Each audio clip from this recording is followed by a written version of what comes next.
it does not have to be a sinful habit to be bad. Praise God.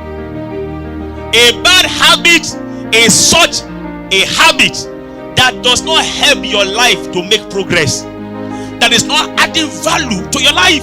That habit is a bad habit. Now, sin can be a habit, but I'm saying to you that it does not have to be a sin to be a bad habit. You know, in 1 Corinthians chapter 6 and verse number 12, it says, all things are lawful unto me, but all things are not expedient. To be expedient means to be beneficial.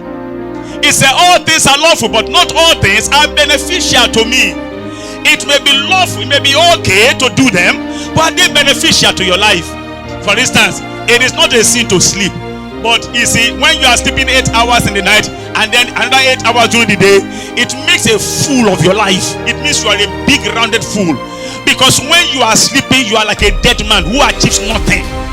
So if you sleep 8 hours of the day, and then you spend another 8 hours so let me say 4 hours, okay? 4 hours during the day to take a nap. That means you have slept for 12 hours. That means in one day you have spent half of the day to sleep. So in 1 year you have spent 6 months to sleep. If you live to be 80 years, you will have slept for 40 years of your life. What a waste. That's what we are talking about. It may not be a sin, but that thing is weighing your destiny down. The same time you are sleeping is the time that others are investing to achieve greatness in life. Shout hallelujah.